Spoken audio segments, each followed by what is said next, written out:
Hello everybody, welcome to Health Hackers episode 28. I am Gemma Evans, journalist and presenter here in the UK, and this is my series devoted to interviewing pioneering people in health, wellness and mindset. Today I am at the beautiful London home of Marisa, celebrity therapist, motivational speaker and author. Marisa has been seeing clients for over 30 years, including royalty, CEOs, award-winning actors, rock stars and athletes. And for the next half an hour, we're going to be talking about her unique therapy technique and learning how we can perhaps apply it all to our own lives. And we'll also discuss how Marisa seems to have sparked an Instagram trend with 3 little words, which we'll come on to. So Marisa, 33 years as a therapist. It's a long time. Can you give us an idea of the kinds of problems that people come to you with? What are the reasons they show up at your door? Well, the presenting problem is usually not the problem, but they come in with lack of confidence, that's huge, lack of self-esteem, every addiction you can think of, from drinking, smoking, drugs, food, shopping, shoplifting, FaceTime, screen time. A lot of health issues like dermatitis, eczema, migraines, irritable bowel, infertility, relationship problems, and then specific like phobias. I can't get in the lift, I can't pass my driving test, I can't go over bridges. So everything you can think of, and some stuff you wouldn't even be able to think of. And then I see athletes who want to increase their sports performance, people with relationship blocks, money blocks. That's a huge thing. People have this block about health or wealth. A lot of obesity, anorexia, bulimia, and then a lot of children with, fears. I can't go to school, there's a monster under the bed, or bullying, or bedwetting. And from little children, troubled teens who don't feel good about themselves. But really, I began to realize quite early in my career that actually all the problems they come in with go back to the same thing. They just don't feel good enough.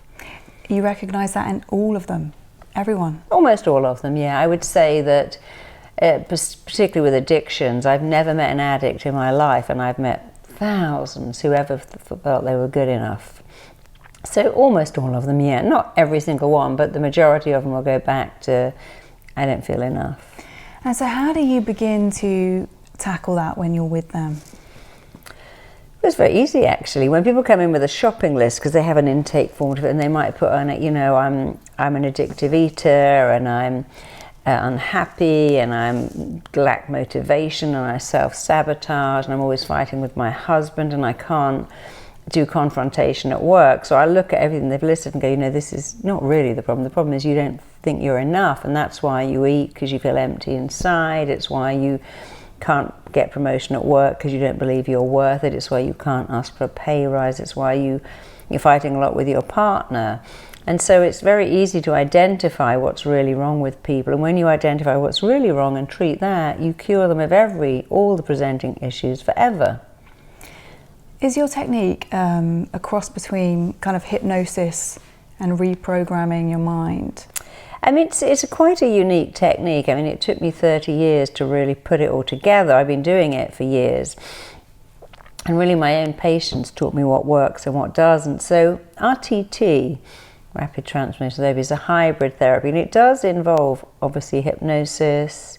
It involves a huge amount of psychotherapy, psychology. But it's quite unique. Rather than you saying, well, it's got a bit of that and a bit of that, it's got its own techniques that don't exist anywhere else. We've created a lot of things like role function, purpose of an illness, a healing vortex, command therapy, where you command the body to get better.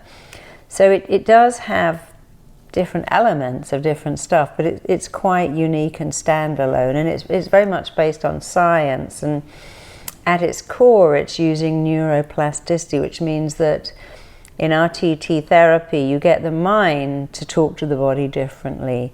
To not say, oh my God, I'm having a massive panic attack. To say, well, I'm mildly concerned. Not to say I've got a crippling headache, but I've got tiny little worry. So the mind starts to dialogue with the body completely differently, but it also interrupts the body's signals and interprets them differently. So there is no fear, there are no panic attacks, there is no blushing or stuttering or anxiety.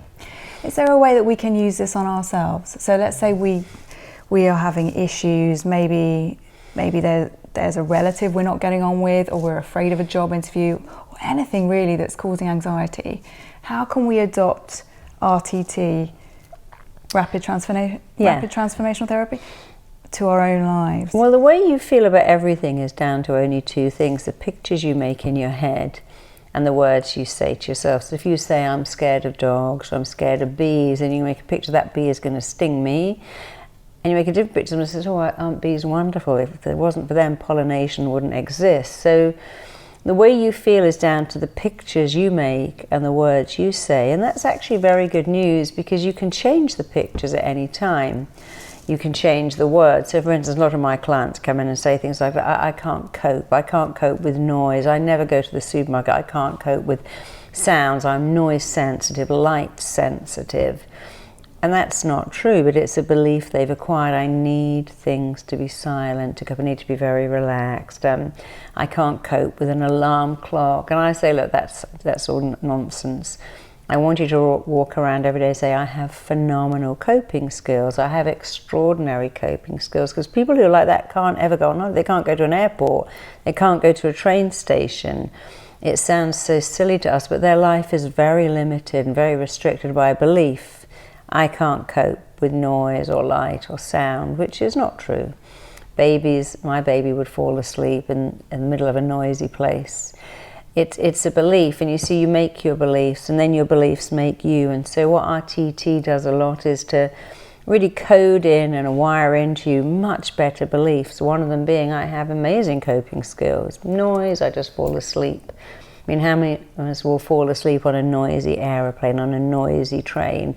Watching TV, we suddenly notice we've fallen asleep. So the belief I can only sleep in silence is not true, but if you believe it, you make it true. So if I had a problem where I felt like I couldn't fall asleep unless it was silent, should I just be walking around mentally saying, I sleep perfectly with lots of noise? Absolutely. I love lots of noise. And just until I convince myself? The mind, it takes it a very small amount of time to get convinced. It does learn by repetition. So for instance, I was in America last year, and my husband's friend said, I've got to go to the airport. I hate flying to London. I can never fall asleep on a plane. I said, well, that's not true, because nobody falls anywhere. You don't fall, and you don't even go to sleep. In fact, sleep comes to you. So I just told him to get on the plane and say, the minute I close my eyes, sleep descends upon me, and it stays with me till we land. And he said, I've never done that before, but I slept all the way from LA to London perfectly, because he dialogued with his mind differently. You see, your mind has a job to do, and your mind's job is to do what it thinks you want, and your job is to make it really super clear. If you're not clear with your mind, it gets things wrong. But if you're very clear with your mind, it gets things right. And saying to your mind now is, I need to sleep now for 8 hours, I insist on that, and I'm going to close my eyes and sleep's going to come to me, is very different to going, I've got to go to sleep, look at the time, got to be up in 7 hours, and if I don't get 7 hours, I won't cope. And you're really programming your mind in the most negative way without realizing it. It's like saying, I ate a cake and I knew I'd gain a pound. If I look at a pizza, I gain weight. And I knew when I ate that, I'd gain weight. But you can say whatever I eat, it just burns off. My mind and body are so great. If I eat more, I burn off more. If I eat less, I burn that off too. Because people who are skinny will say things like, well, no matter what I eat, I never put on weight. It just burns off. And people who are not skinny will say, I can't get the weight off. No matter what I do, it sticks to me. And unfortunately, you are what you believe. Or fortunately, if you can learn to not only believe better beliefs, but say better things. Because if you could understand that every word you say, and in fact every thought you think, is a blueprint that you are actually hardwired to run towards, you change the way you speak. You know, you can be negative or positive, that's a free choice. But if you could see what you do to your body when you're negative, you'd realize that negative thinking is a luxury that none of us can ever afford. Have you ever had a client who said, this is too simple, it can't work for me? Oh, hundreds of them say, I can't believe it, really? You know, it's that simple. And often in our TT, they'll go back to a scene. So they'll go back and say, gosh, I never realized that my mum crying when I wouldn't finish food, or my dad saying, like, you know, if you're a good girl, you eat, and you can't get down to the table till you finish. I never realised that they actually trained me to eat whatever was in front of me. You know, try to make a newborn baby eat too much, they just throw it up. They just won't have it. They have an apposite that regulates. They eat when they're hungry. When they've had enough, they stop. And all babies are so normal about what they will and won't eat. When they've had enough, even in the high chair, they'll do that, or they'll spit it out. And we unfortunately override that. We say, you know, eat more. If you love me, you'll finish it. Don't, Mummy spent hours making this, or think of all the starving children, and you can't get down, or you can't have pudding. And so we train ourselves to override our instinct to go to sleep when we're tired, stop eating when we've had enough, and then people come to me and say, I don't even know what full is. I don't know how to sleep. How do you relax when everyone is born able to sleep, relax, stop eating? And actually everyone is born. Your first thing when you're born is attention. People look at you, they count your toes and things. People say to me, I don't like being the centre of attention. I'm no good with confrontation. I don't like being looked at. And I go, well, that's not true. I said, I've always been like that. No, you haven't actually, because when you were born, everyone looked at you. And most babies, like, and I used to take my little baby out, people would tickle her in the pram, and she'd kick her little legs and smile. And she never thought, I haven't got any teeth, I shouldn't smile. And babies love attention. It's a belief that I was born inadequate or nervous or confident or shy, and that's not true. So what happened from when we were babies and we loved all this attention to us now, or even when we were teenagers or children, where we suddenly felt embarrassment and we didn't like being confident? It's being judged. We're born with really powerful need to survive on the planet. Our driver is, I must survive. And when you're born, you know that two things will make sure you survive: finding connection and avoiding rejection. If you can find connection and avoid rejection, you're going to make it. And so as young children, every time we're rejected, it's very painful. If you say to a small child, I don't love you anymore, it's the end of the world, or I don't like you, they're so dependent on you for survival. If you have an argument with your mother at 30, she goes, oh, I don't like you, you go, oh, Mum, don't be silly, grow up, that's not true. Or, well, I don't like you right now, but we'll get past it. But as a child, it is the end of the world when you're rejected. And so it's very easy to make children insecure by saying things like, well, your sister, she could spell when she was 3. Your brother didn't get food all over the floor. Look at your cousin. She's so good at reading. What's wrong with you? Because we compare children all the time. And schools do it too, even the best intentioned schools. Every time you have a prize day, you reward one kid, you tell 29 others they're not good enough. And it's always the gifted children that get prizes. So children get prizes not for effort but for achievement. And I've always thought prize day at school was a terrible idea. What advice would you give to a parent to raise a really confident child with great self-esteem? Because a lot of your clients have come to you with low self-esteem, haven't they? Yeah. Well, the big thing is to tell your children they're unique. Don't compare yourself. My little girl came home and she was I was actually walking to school, and she said, Mummy, you see that girl? She can write her name in a box and I can't write my name in a box. And already she wasn't even 4. She had this feeling of she can write her name in a box, so she's better than me. And I can't write my name. And I said, look, darling, her name is Amy. And the other person's name is Sam. And I just said, that's just a little thing. But your name is Phaedra. The P goes up, the H goes up, the D goes up. It's a beautiful name, but it's hard to write that name in a box. But when you're 10, everyone can write their name in a box. But I really minded that even at 4, they were pitted against each other. They can do that and you can't. And children are different. Children who are good at art aren't necessarily good at science. Children who are good at languages aren't always good at sport. But we have all like sports day. I mean, that's horrendous for some kids. I mean, when I was a kid, not being picked for the netball team, you think pick a team, and you're always the last one, and it's excruciating, and they still do that. I remember being so embarrassed if I didn't have branded trainers. Of course. Everyone had name brand trainers, and I didn't. And I just found that devastating, so embarrassing. But so we learn as children to suddenly care what everybody thinks, and we want to be accepted. Sure. And then we carry that through into adulthood, and now we're adults, and then we've got all these different problems. Yeah. Is this where I'm enough comes into it?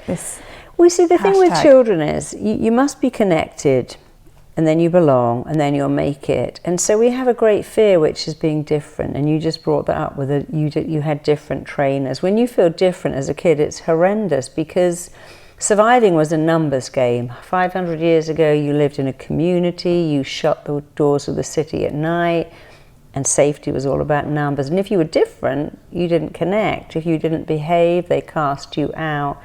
And so we all have this fear. If I'm different, I can't connect. And if I'm different, that's just a terrible thing. But everyone's greatest fear is to be different. So if your greatest fear is to be different, that means that you're the same as everyone. And everyone's the same as you. But that kid that felt different from not having the trainers, now you probably think, I don't want what everyone else has got. Everyone now likes that, so I don't want it anymore. So what scares you as a child doesn't scare you as an adult. But we have this innate fear of being rejected because we think it will kill us. And it won't, but we still feel like it will. And that's one of the biggest problems. Our fear of being rejected makes us hold back. I could write a book, I could give a talk, I could get a pay rise, I could, but what if they don't? I could go up to that person and go, hey, you look interesting, should we chat? But what if they say no?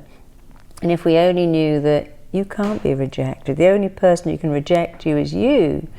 When you know you can't be rejected, it makes you kind of bulletproof. People can say mean things, but if you don't let it in, that in itself will change your life. And teaching children that they cannot be rejected, that the most important words they hear are not from a friend who goes, I don't like you.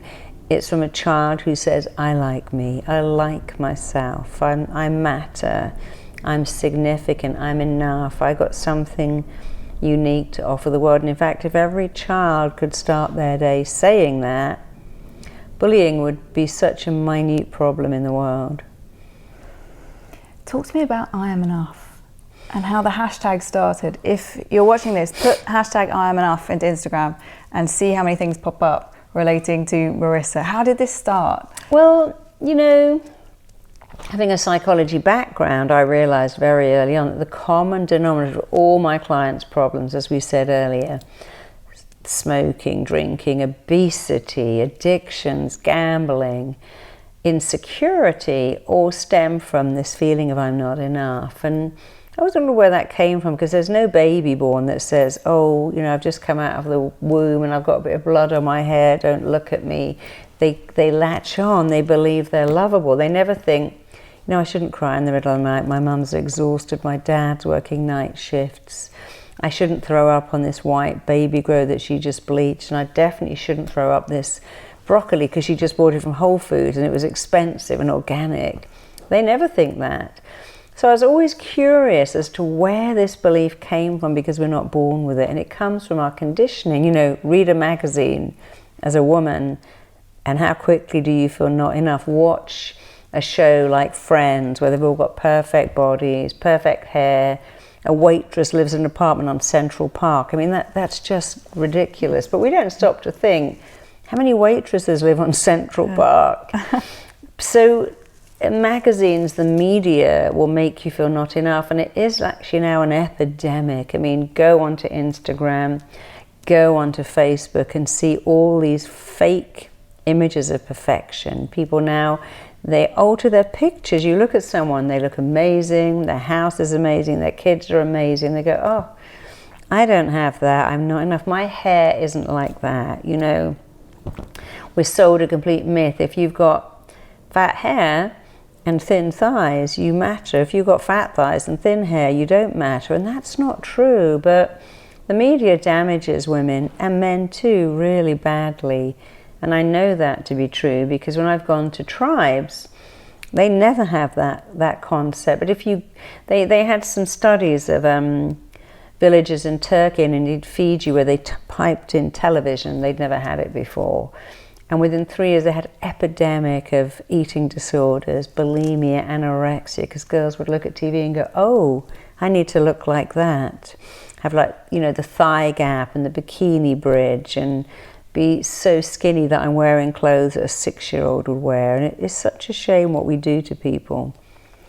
And so you convince people that telling yourself I am enough is a way of rebuilding that self-esteem and that confidence? If you tell yourself I'm enough every day, it will change your life. You see, a lot of us do this. I'm going to wake up and go, I'm a goddess. I'm a goddess. Look in the mirror and you go, not really a goddess, am I? Because look at my hair, and you know, this jumper's got a stain on it, and I've got cellulite. Or this little, hey, I'm going to sing that song from Shrek, hey, I'm a rock star. And your mind goes, not really a rock star, are you? Because you're sharing a house with 6 people and you don't even have a car, or you got a car that's 15 years old. I'm enough. Its strength is very much in its simplicity. It's so true that your mind never goes, come on. It's not really true. If you're a rock star, why are you buying clothes in Primark? If you're a goddess, why are you wearing something that's 5 years old? So we argue against stuff that we think is really not real, but we never argue about I'm enough because it's true. And so when you know that you're enough, you don't need more.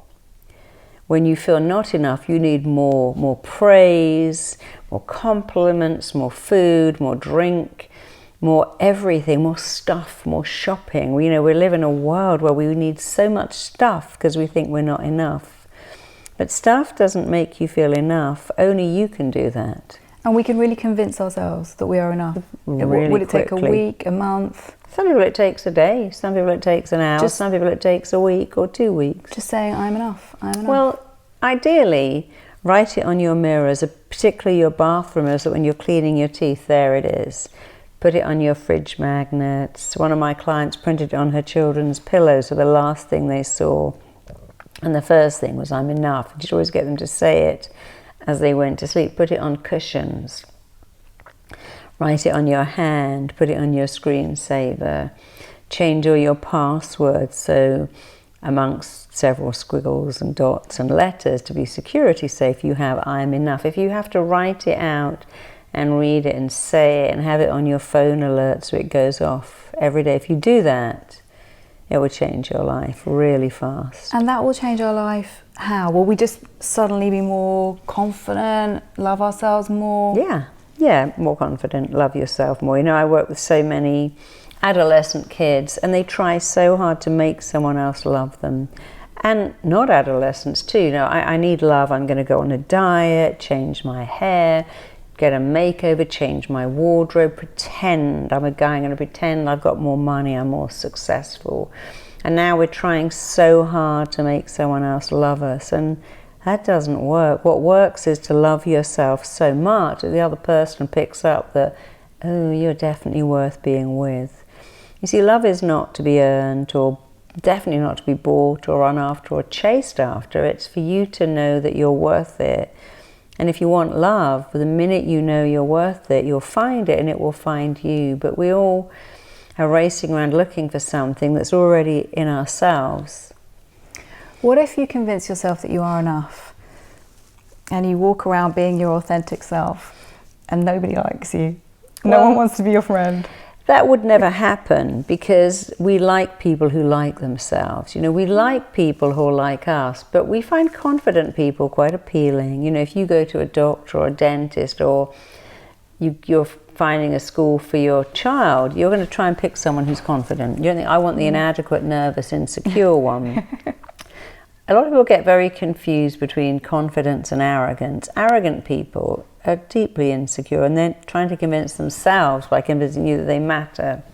So when you know you're enough, you don't brag. You don't go, oh, I've got more than you and I'm better than you and I went to a better school.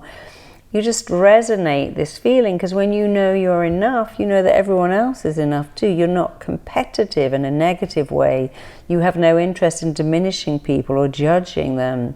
You just feel good about yourself, but you help people feel good about themselves too. People think, if I'm enough, don't I just sit on the sofa eating biscuits all day? No, when you know you're enough, you think, I deserve better. I deserve a better relationship, a better career, a better life. And I can change that. I can dialogue with my partner and say, you know, this is not actually where I want to be, this arguing or bickering. Or go to your boss and say, you know, I've been with this company for X years and I think it's time for a promotion. And if you have that belief, people believe about you what you believe about you. You know, we make our beliefs, and then our beliefs turn around and make us. And all you have to do is to make your beliefs amazing. And it sounds simple, because it really is. If you take a knock, say you've built up your self-esteem, you're feeling really good, then somebody is really rude, or there's a troll online who attacks you, and all of a sudden you feel that big again, and you think, oh, what? Can you build yourself back up quickly? Yeah, you see, success is not in never failing. Success will never go, you know, I never get criticised. In fact, the more success you have, the more you will invite trolls and people who like to diminish you because they're deeply unhappy. Success is really about how quickly you get back on track. People who think all successful people have a charmed life and they never get illness or sickness or stuff going wrong, that's not true. But a troll, I mean, trolls are deeply unhappy. All critical people have the most criticism reserved for themselves. And they're expressing outwards the fact that they don't like them. If I started to have a go, you go, I hate what you're wearing, and your hair's full of split ends, and look at you. And really what I'm saying is, I feel so bad about myself. And in your company, I need you to feel really bad about yourself. Then we can be equal. It's like you're here and I'm here. And I don't like that. I want to be here. I don't want to be equal. I want to be superior. And I have two choices: embellish myself or diminish you. Diminishing you is much easier. So if I feel bad about myself, how can I embellish myself? So trolls will say awful, horrible, terrible things. And you think, what kind of person would sit at home and get pleasure from that? Well, the answer is a very unhappy, insecure person.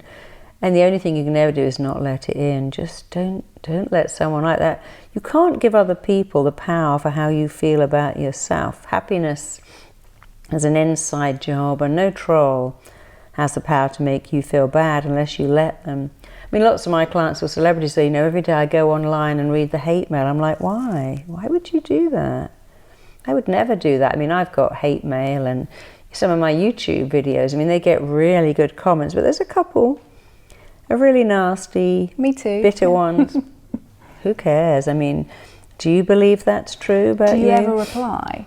Or do you just ignore? Occasionally, I did reply to a couple, and then I just realised it's a complete waste of time, because they're not interested in what you have to say. They're only interested in diminishing you. So I think I replied and said, you know, I'm so sorry for you that you're such an unhappy person. I really hope you get some help, and I hope you feel better. One particular kept putting all these posts that I was a transsexual, and I shouldn't therefore be able to speak. And I felt like saying, well, first of all, that's not true. But even if it was, you mean a transsexual can't have a voice then? But it's really not worth it. It's easy just to feel very sorry for them, wish them happiness, and go on with your life. You know, if you don't let it in, it can't hurt you. You have a choice about what you let in. And, you know, we have an epidemic of bullying because people let this stuff in. But really the quickest thing with a troll is to just delete it if you can, or skip over it if you can't.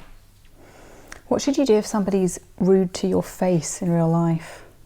Do you just ignore that too? Whatever. Depends. If someone's very rude to me, I might say to them, oh, I don't allow people to speak to me like that. And they go, yeah, I do that to everyone. I'm like, well, I don't let people talk to me like that. So if people are very rude, I will say to them, I don't allow people to speak to me like that.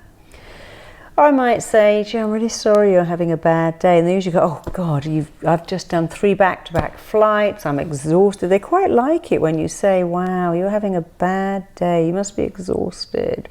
Yeah, my kids kept me up all night. So they quite like it if you, instead of you getting hostile and go, wow, you're having a bad time, aren't you? You're a hurt person. Because hurt people. And behind anger and bitterness and resentment and criticism is deep hurt. And if you can understand that people are hurt and they want to lash out that hurt, and then you're hurt, and then it's like, oh, I feel a bit better now. We're equal again. So recognizing that mean, angry, critical people have really hurt people, and feeling some compassion for them Just makes you feel better. Trolls just don't think they're enough. Never. I mean, who would ever wake up and go, my life is great, it's amazing, who can I go online and diminish? I mean, who wakes up and goes, my life's amazing, who can I bully? You know, happy people are benevolent, and unhappy people often are critical. Not all unhappy people. Some unhappy people are really kind, but by the very nature, people who are happy praise, and people who are miserable criticize. So why would you need that to affect you? I heard you talk regarding I Am Enough. I heard you talk about a former client of yours who was a big star, and you often get drafted in where other therapists can't handle things. And it'd be great if you could tell the story to my viewers, because this really touched me. And it was the guy, and you weren't allowed to drive a certain car on his So I was working on my own show in LA as a weight loss show, and another producer called and said, you know, we've got this massive star who keeps not turning up, and I think it cost something insane like $20,000 a minute to film this show, and he kept going missing. They said, can you go to his house and do a session with him, but get him back on set, because if we have to shut down the set, we lose everything. And they said, could you go now? I'm like, sure. And they went, what kind of car have you got? So I've got a Mustang. They went, oh no. I mean, I had a red convertible Mustang. I loved it. But they said, no, you can't. Don't put that on his drive, and don't even put it outside his house. Can you tuck it away in the next street? Because he can only have status cars, Ferrari, Jaguar, Porsche. So I'm like, sure. So I drove up to this amazing mansion, a real Beverly Hills, incredible home, tucked away my, according to them, inferior car, and knocked on the door, and he answered it. And I was very struck by this house, and I was going, wow, this house is amazing. But I hate this house. I hate it. The neighbors are so difficult. So I have to keep moving. I just can't find the right house. And he said, anyway, I don't even know why you're here, because I've seen everyone, every doctor, every therapist, nobody can help me. So, well, you haven't seen me, and I can help you. And then he said, you have the look of my fourth wife. I said, thank you. He said, don't thank me. She was the biggest, out of all my wives, she was the most disappointing. And then we went into his den to do the session. He had a BAFTA, and I said, you have a BAFTA? He said, that's a curse. Do you know what that's like, to get an award? I said, I do actually, because I was put in the Tatler's Guide to the very best doctors, and my first thought was, gosh, I hope I'm in it next year. That would be awful to be in it and then not in it, but not in your league. And I said, but actually I know what's wrong with you. And he said, how can you know already? I said, well, look, you can't have any car on your drive that isn't equivalent of a Ferrari. All your wives disappointed. You hate this house. And a BAFTA is a curse. It's very clear. You just don't think you're enough, do you? And considering how cranky he was, these big tears started to leak out of his eyes. I said, do you think that's true? I said, you know, I know it's true. And so do you. I mean, look, the house, the car, all of these things are for the emptiness inside of you. You need better cars, better wives, because you don't think you're enough. And I said, anyway, tell me about your life. He said, well, I was raised in a trailer. My dad worked in construction. My mum was a carer. I think it was in Detroit. And he said, you know, and in the winter, my dad, if it snowed, didn't have any work on construction. It's too dangerous.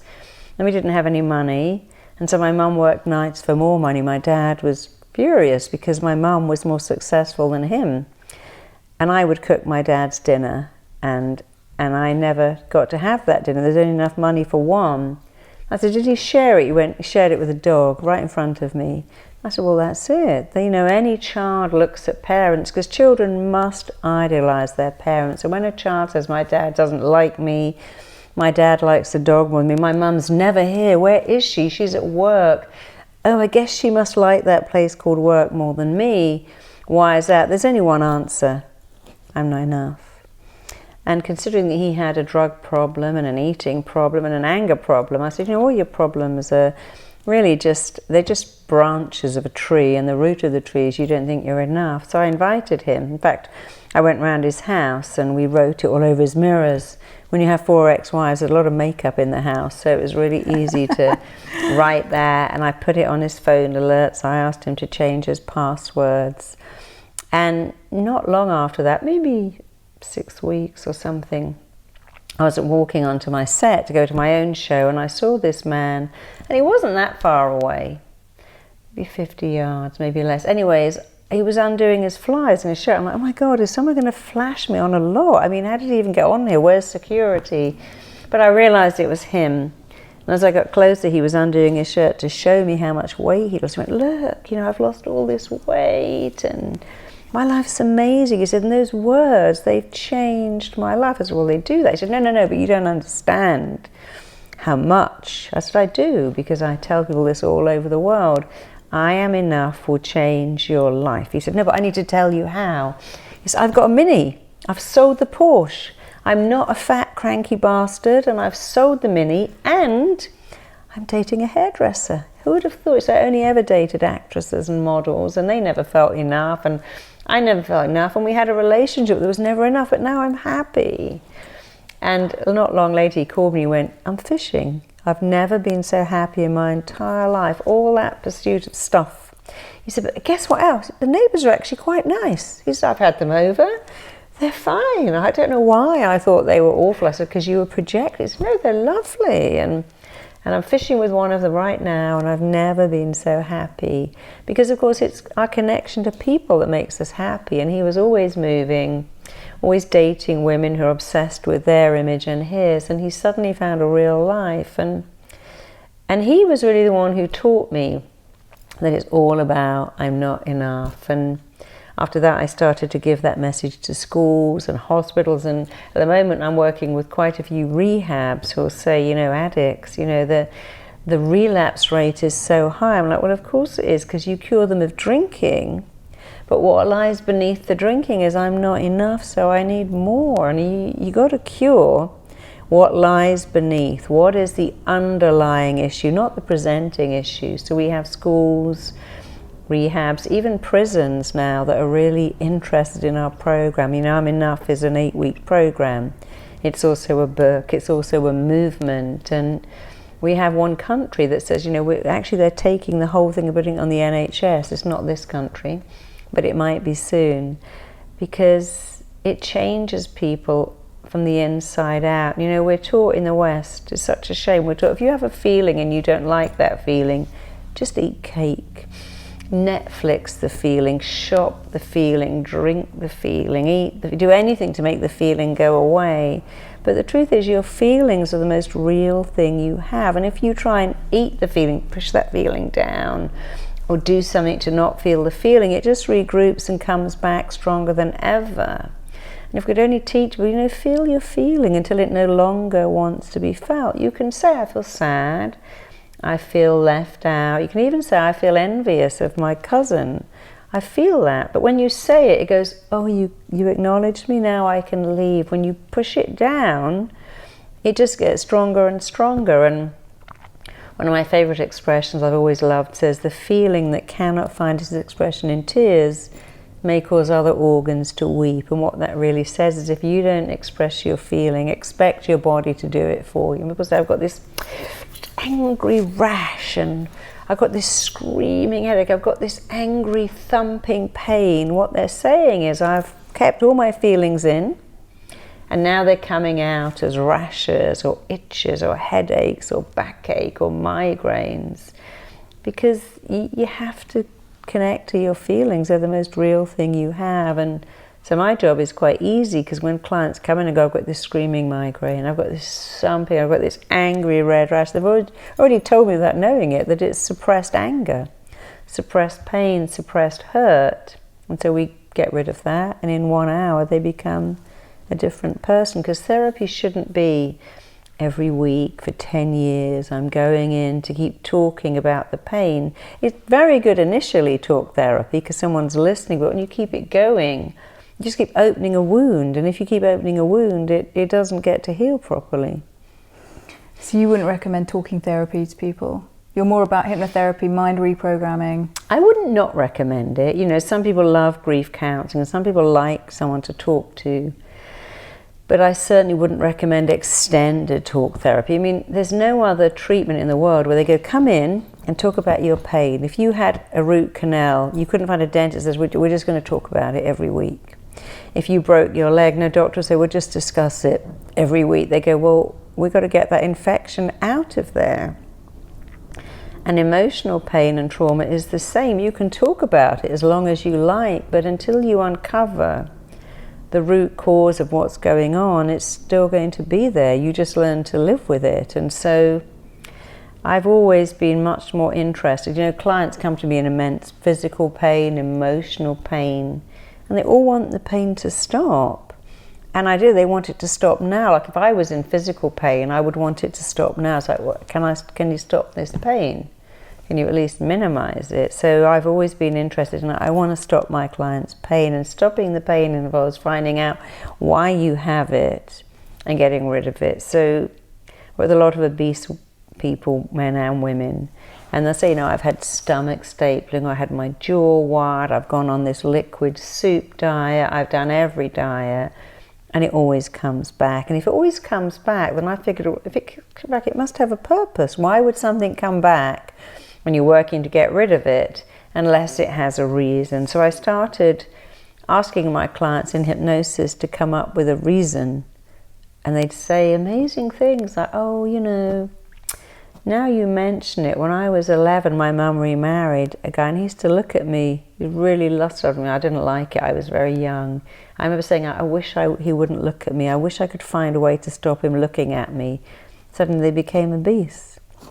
They would come in with headaches, they've had everything. They've tried every diet, every medication, every new drug trial, they keep coming back. And then you'll say to them, well, if the headache had a job, and then they'll say, you know, my dad was so determined I would be a lawyer.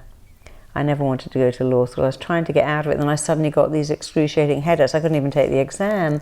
And then they have what's called an aha moment, a light bulb moment. Oh, I see, the headache had a role and a function and a purpose. You know, even tiny children of 5, I've often sat with children who've got dermatitis or eczema and said, you know, sometimes the eczema wants to be your friend. How could that be? And they'll say, well, I have to stand like that, and mummy puts cream and wet bandages on me. She doesn't put any cream on that baby. And in that instance, you understand that they've said to their mind as mum in massages, I want that. Mummy, can I have cream? No, you're a big boy, it's just for the baby. But they tell themselves they want it, and your mind has a very clear job. Do what you tell it you want. So one of my clients only this week was saying that whenever his parents fought, he'd say, I'm so hungry, I'm really hungry, and he wasn't, and they'd stop fighting and make him food and feed him, and he became very fat, but they fed him a lot, and then he had formed a belief that every time something isn't right, I need to eat to stop it. But that was just an intervention he came up with as a child. And so when you begin to understand that our emotional illnesses, our physical illnesses often have a job. They think they're doing what we want. You know, if you say, oh God, if I got pregnant now, it would be a nightmare, it would be a disaster, my dad would kill me, I'd get kicked out of school, or I'd ruin this relationship, your mind is picking up, really, you don't want a baby. But when you say these things, your mind tags on forever. I don't want people to look at me, ever. If I got pregnant at the end of the world, forever. I've got to get out of taking these exams. But for the mind, it's permanent. So 20 years later, when you're no longer a 15 dating some guy that your parents hate who's a different religion to you, and you're married to a guy they absolutely love and they're gagging for grandchildren, your mind is still acting off that you don't want a baby. That would be the end of the world. You don't want to be attractive. That would make people look at you funny. You don't want to be healthy because then you'll have to do a job you don't want to do. So the mind is very good at tagging on this forever. So a little kid of 2 whose father leaves, marries someone else and has a new kid and gives that attention will only think one thing: my dad doesn't love me, but he loves the other baby more than me because I'm not enough. But then here comes the tag. And it will always be like this. It will be like this forever and ever. It will be this way for the rest of my life. You only have to look at someone like Marilyn Monroe to see that in action. Abandoned child by both parents, orphaned, fostered, who went through life and became stunningly beautiful, very intelligent, very engaging, very beguiling, but always had this belief, no one loves me. I'm not lovable. I mean, whoever she married or was with, she always had a belief that she wasn't lovable enough. It was there in Princess Diana. It was there in Michael Jackson and George Michael and so many talented people, Heath Ledger, Amy Winehouse, Whitney Houston. There it is over and over again. I'm beautiful, I'm talented, I'm gifted, but actually I don't think I'm enough at all. And if you knew the real me, you'd be disappointed, because they feel not enough, and no fan base can get over that. You have to cure yourself by saying, but that's not true, of course you're enough. You know, you're not your thighs or your weight or your shape or your size. You're not your childhood. You're not the numbers on your bank account, on your birth certificate, even on the scales. That isn't you. That's just the wrapping. You know, when you know that you're enough, those things don't haunt you anymore. I've got to weigh less, pretend I'm younger, earn more, be more, do more. Then you can go, no, I'm enough. And I can get more, well, if I want it, but I'm enough without it. So would you say that everybody, in summary now, if we all believed we were enough, we could all be super achievers? If you want to be. Some people don't want to be. You know, I train a lot of people to become RTT therapists. We have about 3,000 all over the world. And some of them will say, you know, I really want to make a lot of money and be very successful. And others say, you know, the money is not my thing. I have a calling to change people's lives, and it's so exciting. I can go into schools and change these bullied kids and change the kid who's the bully. So not everybody wants, you know, huge amounts of wealth, but even money, your relationship with money is pretty much set by the time you're 5. If you hear parents say, I can't find the money and I don't know how to get the money and we can't afford that and there isn't enough money, you'll always have that helplessness about money. If your parents go, if you want that, then we're going to find some stuff for you to do and you're going to earn it, then that child will grow up thinking, okay, I can do that. You know, when I went to school, and my brother went to private school and I didn't, because he was always earmarked as the smart one. And I was not the smart one at all. In fact, I was always going to be a nanny, because that's all my parents thought I could really do. But my brother's school would give him maths homework, and it would say, you have 8 businesses and you sell 3. How many have you got left? And of course the answer is 5, but you've also got the investment. But my school said you have 5 apples and you give 2 away and you've got left. Well, the answer is 3. But I've given away half my equity. Nothing wrong with giving away apples, but the very thing that my school talked about, apples and pears and how many you gave away, and you had less left. But my brother's school talked about investing, selling, acquiring, acquisitions at 6. And even at that tiny age that you're becoming wired to believe that you have a good relationship with money or not, you can attract wealth or not. Can you change that with I'm enough? Oh, absolutely. I'm enough changes everything. When you know you're enough, you don't need more, but you also know that you're worth more. So it's not a need, it's a worth. I can go and ask for a pay rise. I can say to someone, please don't talk to me like that, because that's just not acceptable. You can go to say to someone and say, no, this isn't working for me. I just don't feel comfortable. And you can say it nicely, kind of. You have no interest in diminishing another person. You can just go through the world confident, happy, but also you like other people and they like you. When you're not enough, you need more, and you're threatened by people who have more and uncomfortable sometimes with them.